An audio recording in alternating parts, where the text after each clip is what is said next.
dear beloved people of God, we are on the 17th Sunday in the ordinary season of year A.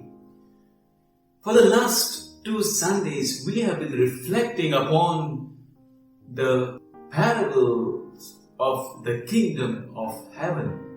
In total, there are 7 parables. 4 we have already finished reflecting upon.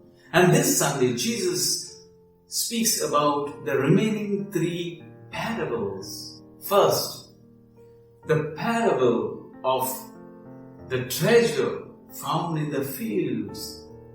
Second, the parable of the pearl that is discovered. And third, the parable of the dragnet. The third parable is similar to the previous one of the weeds among the wheat, where it depicts about the last judgment, where there will be final separation between the good and the bad. I would like to reflect upon the first 2 parables of this Sunday. They are similar.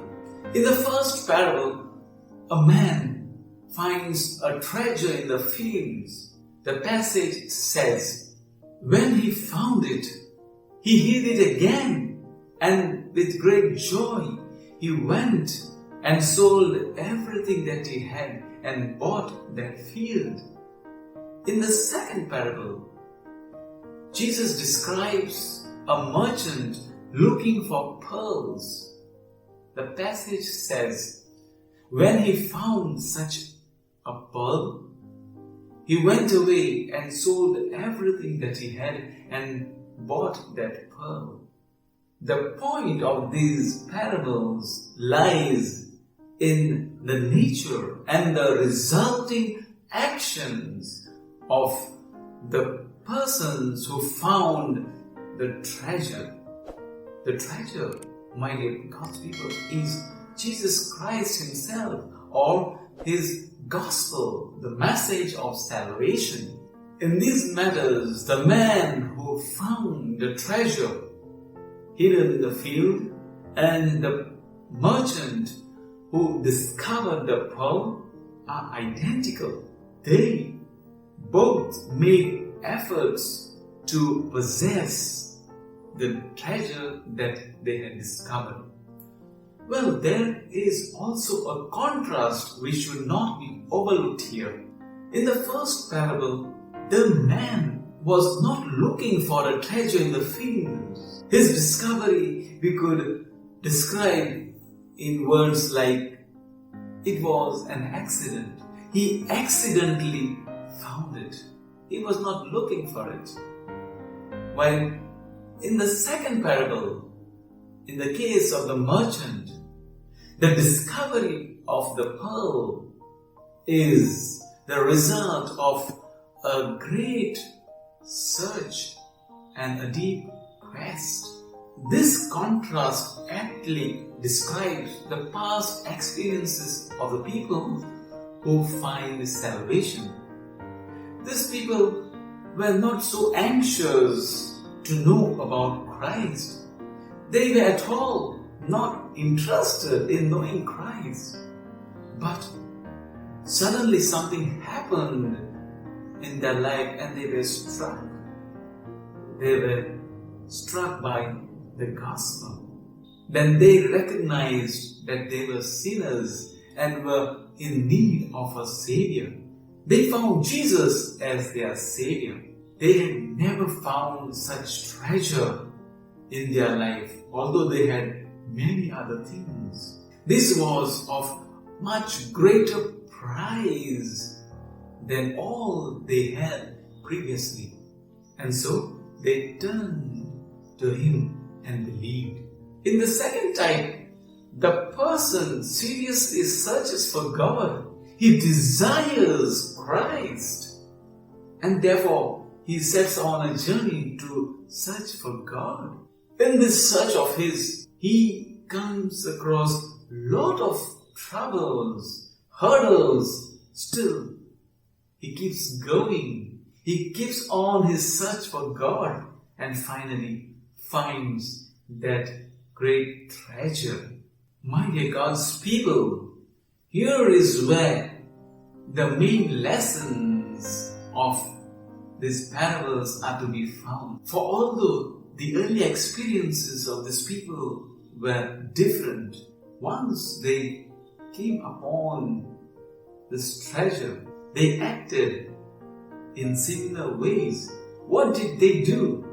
4 things. First, they recognized the value of what they had found. Second, they determined to have it.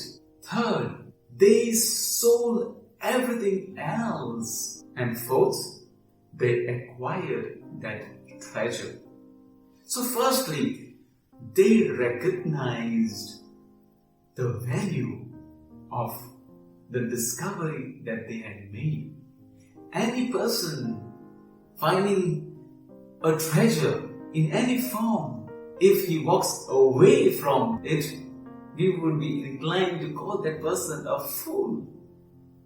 Many people walk away from the treasure, from the gospel, from the message of salvation. Second character is their determination to have the treasure. Just imagine its contrast. Sometimes it can happen, a person may recognize the value of the treasure, but then decide upon reflection that it would cost too much for himself to possess that treasure. He may have to change his lifestyle. It may be an arduous journey, and therefore he may decide to give up.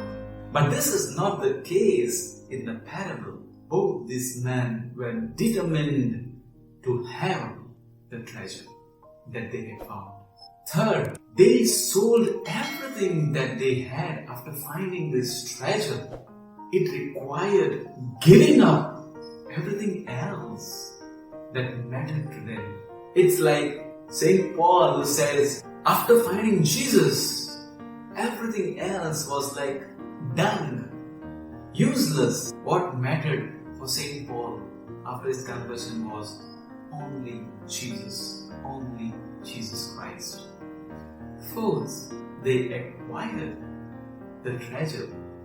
That means they purchased, they made the purchase of the treasure and kept it for themselves. They acquired what they really desired, on which they had put or set their mind upon.